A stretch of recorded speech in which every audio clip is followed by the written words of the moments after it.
13 मार्च 2025 की रात दिल्ली के एक प्रतिष्ठित इलाके में आग लगने की सूचना से शुरू हुआ एक ऐसा घटनाक्रम जिसने भारतीय न्यायपालिका की पारदर्शिता और जवाबदेही पर देश भर में बहस छेड़ दी।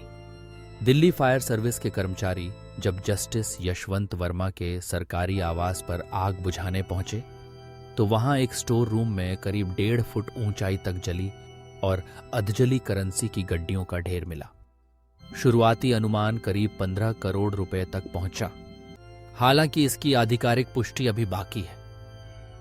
उस समय जस्टिस वर्मा दिल्ली हाईकोर्ट में पदस्थ थे और अपनी पत्नी के साथ शहर से बाहर थे।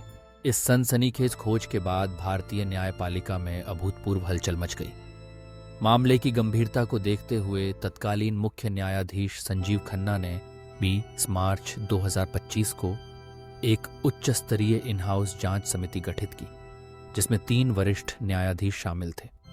इस समिति ने कई महीनों तक 55 गवाहों के बयान दर्ज किए और 3 मई 2025 को अपनी 64 पन्नों की रिपोर्ट प्रस्तुत की। रिपोर्ट में जस्टिस वर्मा के खिलाफ आरोपों को पर्याप्त और गंभीर बताया गया तथा उनके निष्कासन की सिफारिश की गई। इसी निष्कर्ष के बाद जस्टिस वर्मा का स्थानांतरण दिल्ली हाईकोर्ट से इलाहाबाद हाईकोर्ट कर दिया गया और उनके सभी न्यायिक कार्य तत्काल प्रभाव से वापस ले लिए गए। 8 मई 2025 को यह रिपोर्ट राष्ट्रपति और प्रधानमंत्री को भेज दी गई।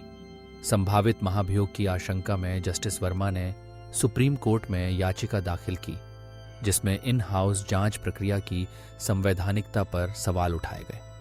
7 अगस्त 2025 को सुप्रीम कोर्ट ने उनकी याचिका को पूरी तरह खारिज करते हुए इन हाउस जांच की वैधता और प्रक्रिया की पारदर्शिता को सही ठहराया।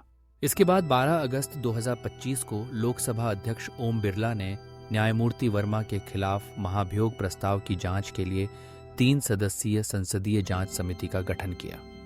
समिति में सुप्रीम कोर्ट के न्यायमूर्ति अरविंद कुमार, मद्रास हाईकोर्ट के मुख्य न्यायाधीश MTM श्रीवास्तव और कर्नाटक हाईकोर्ट के वरिष्ठ अधिवक्ता BV आचार्य शामिल हैं।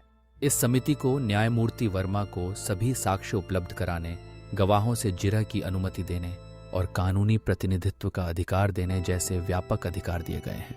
यह मामला भारतीय न्यायिक इतिहास में पहला है जहां एक उच्च न्यायालय के न्यायाधीश के संभावित निष्कासन की प्रक्रिया इतनी निर्णायक और सर्वदलीय समर्थन के साथ आगे बढ़ रही है।